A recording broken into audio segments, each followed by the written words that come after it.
বাজাও ওটা বাজাও।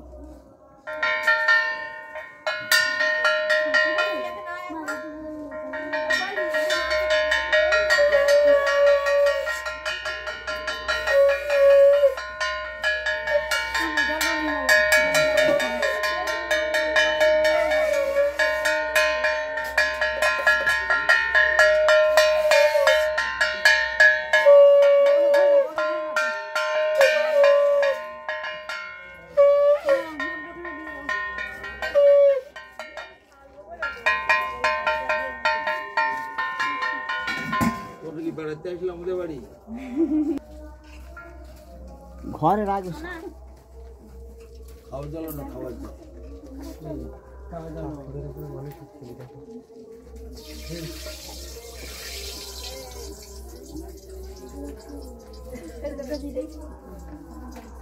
তামা যেমন রং ওই রকম, আবার অস্তকালেও এই তামার মতো রং থাকে। এই কথাটার অর্থ কেন, কোন প্রসঙ্গে কথা বলা হয়েছে? জগতে মহৎ ব্যক্তিগণ সুখেও যেমন থাকবে দুঃখেও তেমনি থাকবে। সুখের সময় একেবারে আনন্দে নাচানাচি করবে না, দুঃখেতে তদ্রূপ ভেঙে পড়বে না। কিন্তু এই জগতের মানুষেরা হঠাৎ যদি একটু বড় কিছু জিনিস পেয়ে যায়, হঠাৎ যদি 1 লাখ টাকা পেয়ে যায় রাস্তায়, আনন্দেতে সে তার সেদিনে ঘুমাবে না আনন্দের ঠেলায়। যেখানে একটা বোতল খেতে ওখানে 10খানা বোতল কিনে আনবে আগে, এইরকম। আবার হঠাৎ যদি কিছু একটুখানি লোকসান হয়ে গেল তো একবার ভেঙে পড়লো না, মুখটু শুকিয়ে। এগুলো হচ্ছে এই জগতের মানুষের কাজ। কিন্তু মহৎ ব্যক্তিগণ, রূপাত কোন সাধারণ ব্যক্তি ছিলেন না, তিনি সুখে দুঃখে সমান থাকতেন। তিনি এই হচ্ছে দোষ। স্বয়ং ভগবানের অন্তরঙ্গ পার্শ্বদগণ আছে সখীগণ, তার মধ্যে সখী গোপী মঞ্জরী যারা ছিলেন তার মধ্যে নয়নমণি মঞ্জরী, মঞ্জরীদের একটা গ্রুপ, সখীদের একটা গ্রুপ, এসব আস্তে আস্তে গোপীদের গ্রুপ, এসব আলাদা আলাদা আছে। মানে ভগবানের একেবারে ক্লোজ, রাধারানীর একেবারে সঙ্গে কাছাকাছি যারা থাকে তাদেরকে মঞ্জরী বলে। তার মধ্যে রূপমঞ্জরী, অনঙ্গ মঞ্জরী, নয়নমণি মঞ্জরী, এইসব বিভিন্ন সব মঞ্জরীরা রয়েছে। কমলমণি, নয়নমণি মঞ্জরী তিনি ছিলেন। তো তিনি এই জগতে আসলেন, ভগবান এখানে পাঠিয়েছেন তাকে, রাধারানী তাকে পাঠিয়েছেন। কেন? আমাদের মতো অধমপতি জীব যারা আছে তাদেরকে একটু উদ্ধার করবার জন্য ওখান থেকে পাঠিয়েছেন। যাও গিয়ে জগতের লোককে একটু চোখ কান ফুটিয়ে দাও, তার শিক্ষাটাকে আমাদের পালন করা অতি অবশ্যক প্রয়োজন। কিন্তু আমাদের এখানে যে সকল প্রচারকরা আছেন তার সম্পর্কে প্রচার করছেন, কিন্তু মাঝখানে নিজেদের মতো কিছু ভেজাল জিনিস তার সঙ্গে ঢুকিয়ে ঢুকিয়ে রাখছেন। এইগুলো বড় মহাজনকে দিচ্ছে সলা। সহজ ভজন করছেন মামু, সঙ্গে লয়ে পরের বালা, এও তো এক কলির চালা। ভক্তিবিনোদ ঠাকুরের কীর্তনেতে রয়েছে, এও তো এক কলির চালা। কলির চালা কাকে বলা হয়? সহজ ভজন করছেন মামু, সঙ্গে লয়ে পরের বালা, কি নাকে তিলক গলায় মালা, এও তো এক কলির চালা। সহজ ভজন করছেন মামু, সঙ্গে লয়ে পরের বালা। এর মধ্যে আমাদের দলের মধ্যে, গ্রুপের মধ্যে এরকম লোক বহু আছে, তারা ভক্তি সিদ্ধান্ত সরস্বতী ঠাকুরের সিদ্ধান্তটাকে বুঝতেই পারে না, আর যদি বলো বুঝতে পারে তাহলে পালনও করে না। এই হচ্ছে এদের দোষ। তা ভক্তি সিদ্ধান্ত সরস্বতী ঠাকুর তিনি সাক্ষাৎ গোলক বৃন্দাবন থেকে এখানে এসেছিলেন। রাধারানী তার প্রিয়তমা সখীকে এখানে পাঠালেন, মঞ্জরীকে, যাও আমার কার্য কিছু করে আস। আবার এও বলেছেন, জগতের যে ব্যাপক ভাবেতে একটা অপশিক্ষা, অপসিদ্ধান্ত, অপপ্রচার চলছে, সেগুলোকে চুরমার করে দাও। নিখিল ভুবন মায়া ছিন্ন বিচ্ছিন্ন কর্ত্রী। এটা এই শ্লোকটি আমাদের পরম গুরু মহারাজ ভক্তি রক্ষক শ্রীধরদেব গোস্বামী মহারাজ বলেছেন। নিখিল ভুবন মায়া মানে বিরজার এপারে যে অনন্ত ব্রহ্মাণ্ড গুলো রয়েছে, নিখিল ভুবন বলা হয়। নিখিল মানে অনন্ত, অব্যক্ত, অচিন্ত। নিখিল ভুবন মায়া, এই মায়াও অনন্ত রূপেতে বিস্তার লাভ করে আছে। কোটি কোটি, অনন্ত কোটি, লক্ষ কোটি, অনন্ত কোটি ব্রহ্মাণ্ড সব করে বেড়াচ্ছে বিরজাতে। সর্ষের দানার মতো বিশাল একটা জলাশয়েতে বেশ কিছু সর্ষের দানা, বস্তা বস্তা সর্ষে ঢেলে দিলে কি হয়? কিলবিল কিলবিল করে ভাসতে থাকে।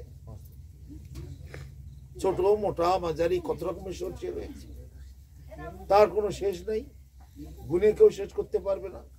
অনন্ত কোটি ব্রহ্মাণ্ড, নিখিল ব্রহ্মাণ্ড বলা। তাই নিখিল ভুবন মায়া ছিন্ন বিচ্ছিন্ন কর্ত্রী। এই যে ধরা ধামেতে অনন্ত অব্যক্ত যে মায়া, মায়ার মোহেতে মোহিত হয়ে কোটি কোটি জীব সব উল্টো পথে চলেছে। অতি তুচ্ছ ভোগ আসে, বদ্ধ হয়ে মায়া পাশে, নাহি ভাবেন নাহি জানো রবে তুমি চিরদিন। আর কেন মায়া জালে পড়িতেছ জীব মিন, মিন মানে মাছ। ওই মৎস্য সকল, জীবরূপী মৎস্য সকল কেন আর বারবার মায়ার জালে ফেসে যাচ্ছ? ওই জালে যে ফাঁসছো, তুমি কি জানো ওখান থেকে আর বেরোনো যাবে না? তুমি জ্বলে পুড়ে ছারখার হয়ে যাবে জন্ম জন্মান্তর। এমনকি যখন তোমার মৃত্যু হবে, তখন ওই সংসারের চিন্তা, ওই ছেলে মেয়ে, ওই নাতিপুতি, ওই টাকা পয়সা, বিষয় আশায়, তার চিন্তা করতে করতে তোমাকে মরতে হবে। তাই বলছে নিখিল ভুবন মায়া ছিন্ন বিচ্ছিন্ন কর্ত্রী। তিনি এই ভয়ঙ্কর মায়াকে ছিন্ন ভিন্ন করে দিয়েছেন। নিখিল ভুবন মায়া ছিন্ন বিচ্ছিন্ন কর্ত্রী, বিবুধ বহুল মৃজ্ঞা মুক্তি মহান্ত দাত্রী। শিথিলিত বিধি, এর যে একটা কথা বলেছেন, বিধিকে শিথিল করে দিলেন। রাগ আরাধ্য রাধেশ উদাহানি, রাগ মার্গেতে রাধেশ, রাধারানীর ঈশ, রাধারানী যাকে ভজন করেন কৃষ্ণ, রাধেশ তাকে বলা হয় রাধেশ। রাধা ঈশ, ঈশ মানে ভগবান, দেব বা কৃষ্ণ। রাধারানীর আরাধ্য বস্তু তিনি হচ্ছেন কৃষ্ণ, একে বলা হয় রাধেশ। রাগ আরাধ্য রাধেশ উধানি, বিলসত হৃদয় নিত্যাং ভক্তি সিদ্ধান্ত বাণী। পরম গুরু মহারাজের দেওয়া শ্লোক। এই নিখিল ভুবন অনন্ত মায়ার যে একটা ভয়ঙ্কর মহাবৃত হয়ে সমস্ত কোটি কোটি জীব যে একদম মোহিত হয়ে অন্ধকারের মতো, পাগলের মতো চড়ছে, সেগুলোকে ছিন্ন ভিন্ন করে ছারখার করে দিয়ে, বিধিকে, বিধি নিষেধকে দাবিয়ে দিয়ে রাগ মার্গেতে সমস্ত জীবকে নিয়ে ভগবানের সেবা করা শেখাচ্ছেন। সেই ব্যক্তি তিনি হচ্ছেন ভক্তি সিদ্ধান্ত সরস্বতী গোস্বামী প্রভুপাদ।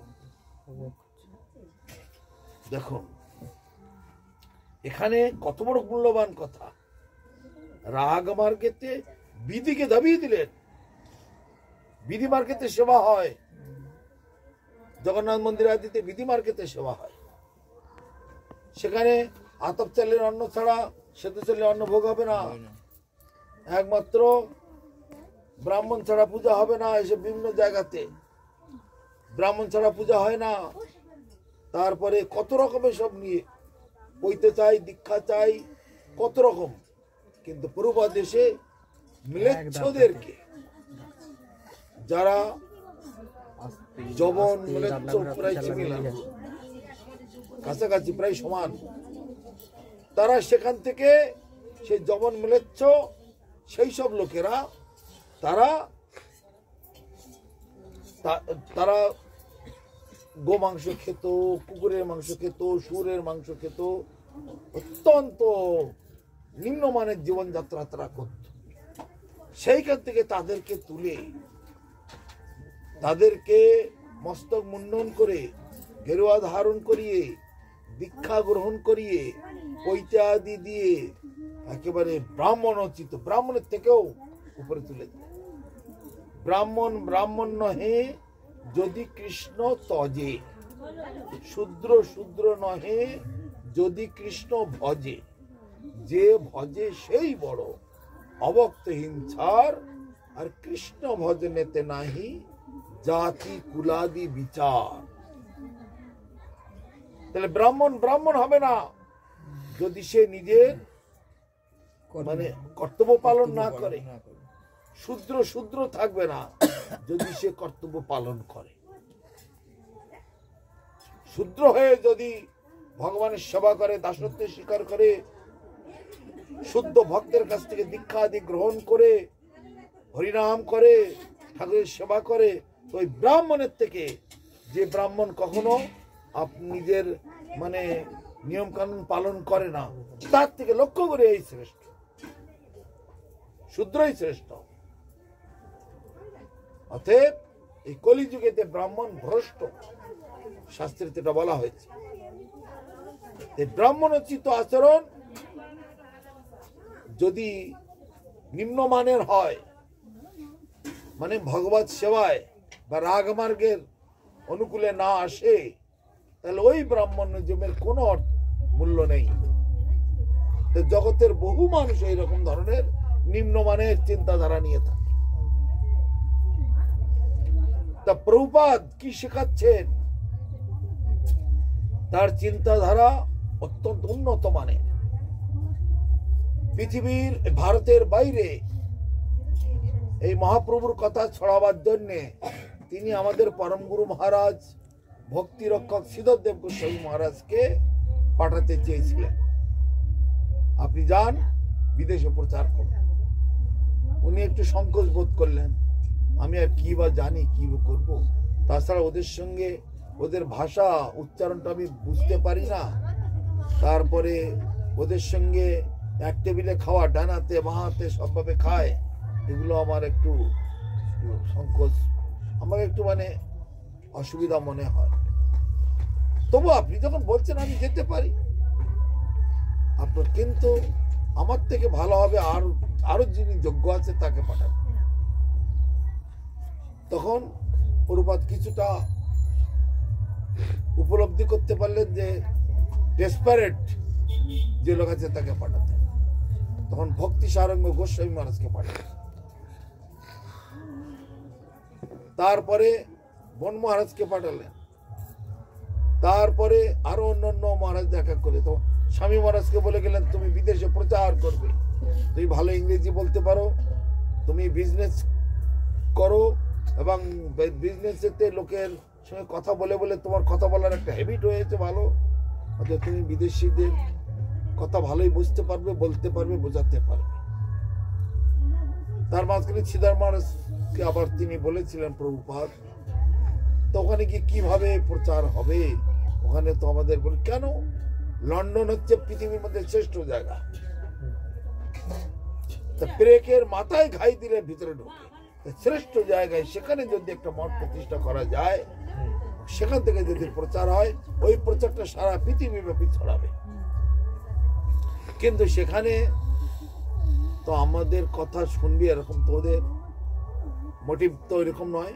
কেন প্রবাসী ভারতীয়রা আছে, আমাদের এই ভারতীয় ছেলেরা ওখানে পড়াশোনা করছে, বড় বড় তাদের বাবারা বড় বড় ব্যবসাও খুলেছে, গুজরাট, তারপরে ওদিকে রাজস্থান, তারপরে তামিল, তারপরে বাংলা, বিহার, উড়িষ্যা, বিভিন্ন জায়গার বড় বড় পয়সাওয়ালা লোকেরা তাদের ছেলে মেয়েরা ওখানে পড়াশোনা করছে, তারাও বড় বড় ব্যবসা খুলে দিয়েছে সেসব জায়গায়।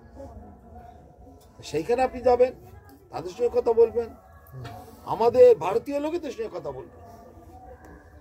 তা ওখানে একটা ঘর ভাড়া নেবে, ঘর ভাড়া নিয়ে সেখানে প্রচার করবে। তা কি করে, ওরা তো আমাদের খাবার দাবার খাবে না, আমরা তো এই ঠাকুরকে ভোগ দিয়ে আমরা এইসব খাবো, এই তো খাবে না। কেন ঠাকুরকে ভোগ দিয়ে দিয়ে সেগুলো খাওয়াতে হবে এমন তো কোনো কথা নয়।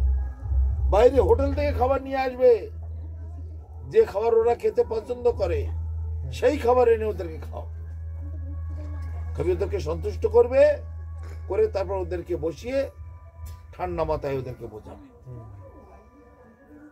সিদ্ধান্তটা কিরম থাকবে? হোটেল থেকে খাবার নিয়ে আসবে,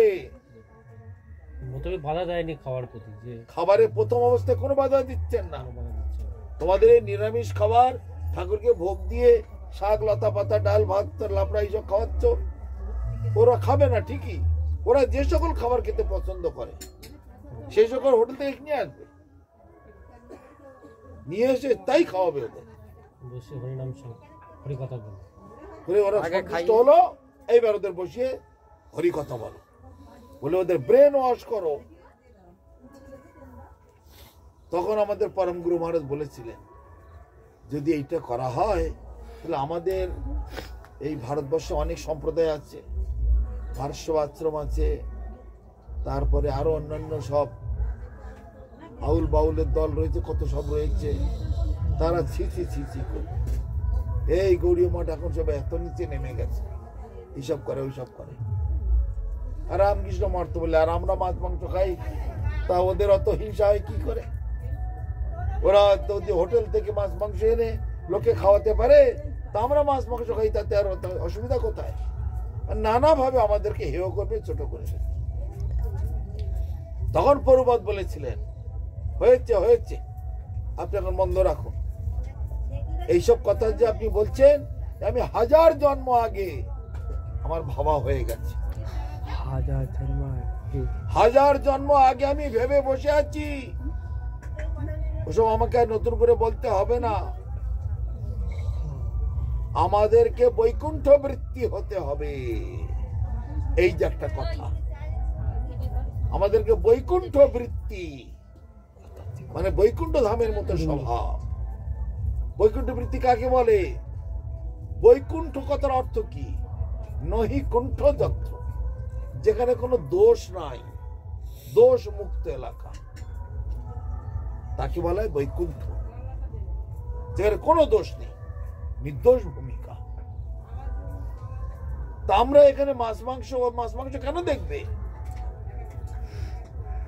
তাদেরকে আমার ভগবানের পথে আনবার জন্য যেটা দরকার, ডাক্তারের কাছে গেলে যে রোগী হোক, সাধু হোক আর অসাধু হোক, ডাক্তার এখন বলবে ছোট মাছের ঝোল খাওয়ার দরকার, হাফ সেদ্ধ ডিম খাওয়ার দরকার, ডাক্তার সেটাই বলবে। আগে রুগীটাকে বাঁচাতে হবে। ভাগবতে এরকম কথা আছে, দুর্বাসা সে বনপথ দিয়ে যেতে যেতে প্রচন্ড ক্ষুধার্ত হয়ে পড়ে, এবং সে ক্ষুধায় তার প্রাণ যায় যায় অবস্থা। তখন সে এক শপথের বাড়িতে গিয়ে উঠেছে, মা আমাকে কিছু খেতে দাও। বাপরে বাপ, আমাদের ঘরে খাবার, আপনি খাবেন? আপনি ঋষি, আপনি ব্রাহ্মণ, আপনি মহাযোগী, আপনি পরম বৈষ্ণব, আমাকে খেতে দাও, আমাকে বাঁচাও। শপথ কথার অর্থটা কি বুঝি? শপথ মানে চন্ডাল, কুকুর মাংস খায়, শুয়োর, এইসব পশু পক্ষীদের মাংস যারা খায়। তো বিশেষ করে জঙ্গলে টঙ্গলে ব্যাধ জাতীয় ব্যাধেরা ওইসব। তো তখন সেই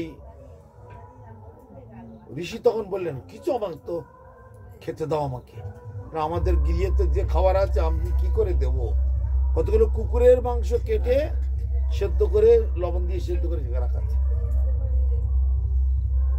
তো দুর্বাসা ক্ষুধা জ্বালা প্রাণ যায় যায় অবস্থা। তখন উনি রান্নাঘরের দিকে তাকালেন, হাঁড়িতে কিছু রয়েছে, সেইভাবে নিজে নিয়ে তাড়াতাড়ি নিয়ে খেয়ে। উনি জানেন এটা আমার পাপ হবে, তবু খেতে আপত্তি নেই, পাপ হোক, আগে প্রাণ তো বাঁচাই, প্রাণ নিয়ে বেঁচে গেলে তারপরে আবার আমি সাধন ভজন করে বিভিন্ন তীর্থে স্নান করে ঠিক করে জপ তপ ব্রত আদি করে সে পাপ আমি আবার ধুয়ে ফেলতে পারি, আগে প্রাণে তো বাঁচি।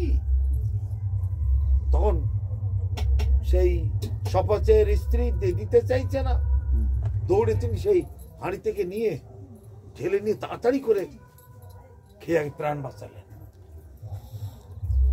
প্রাণ বাঁচিয়ে একটু সুস্থ হয়ে আবার তিনি গন্তব্যস্থলে ফিরে গেলেন। ভাগবত আমাদের কি শিক্ষা দিচ্ছে? এটা ভাগবতের কাহিনী। ভাগবত আমাদের কি শিক্ষা দিচ্ছে? শিক্ষা দিচ্ছেন এই, ভগবানের সেবার জন্য নিজেকে বাঁচতে হবে, আর নিজের বাঁচার অর্থ এই পারিপার্শ্বিকতা যা আছে সেখান থেকে নিজেকে টিকিয়ে রাখো। অ্যাডজাস্টমেন্ট করো। Religious is the proper adjustment. Adjust করে নিয়ে চলো, আগে বাঁচো, তারপরে সাধন ভজন ব্রত আদি তো সবসময় রয়েছি, আবার সব পাপ তুমি ধুয়ে ফেলতে পারো। আমরা যে রাস্তাঘাটে চলি অনেক নিয়ম ভঙ্গ করে আমাদের চলতে হয় মাঝে মধ্যে, জানি এগুলো নিয়ম নয়, তবু আমরা জেনে শুনেও অনিয়ম করি, শুধু একটু প্রচারের জন্য, সমস্ত মানুষকে জাগাবার জন্য, উৎসাহ দেওয়ার জন্য। তাই প্রভুপাদ এখানে বলছেন, আমি 1000 জন্ম আগে এসব আমার ভাবা চিন্তা হয়ে গেছে, জানি লোকে এটা বলবে, কিন্তু আমাদের বৈকুণ্ঠ বৃত্তি হতে হবে। ওই মাছ মাংস আমিষাদি দ্রব্য খাওয়ার জন্য আমরা এখানে আসিনি, এসব মানুষকে ছাড়াবার জন্য এবং এই ভোগের রাজ্য থেকে সকলকে সরিয়ে ত্যাগের জগৎ, ভক্তির জগৎ, সেবার জগৎ, সেইখানে জীবকে টেনে নিয়ে যাওয়ার জন্য আমাদের এই চেষ্টা। এইটা ভালো করে বুঝিয়ে দেওয়ার জন্য ওই কথা প্রভুপাদ বললেন। আর প্রভুপাদের ওই কথা শুনে আমাদের পরম গুরু মহারাজ তখন বললেন, ওই একটি শব্দতেই আমার ভুল ভেঙে গেল, আমাদের বৈকুণ্ঠ বৃত্তি হতে হবে।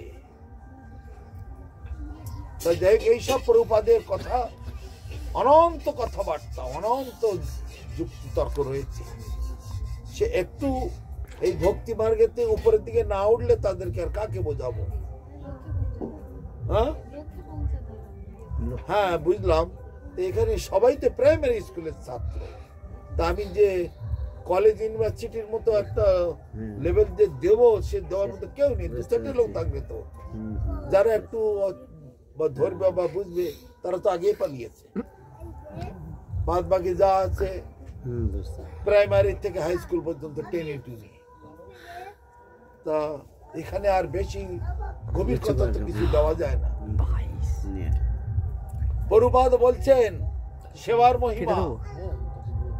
আমাদের বাবাজি মহারাজ একজন, তিনি এক জায়গায় বালিয়াড়ি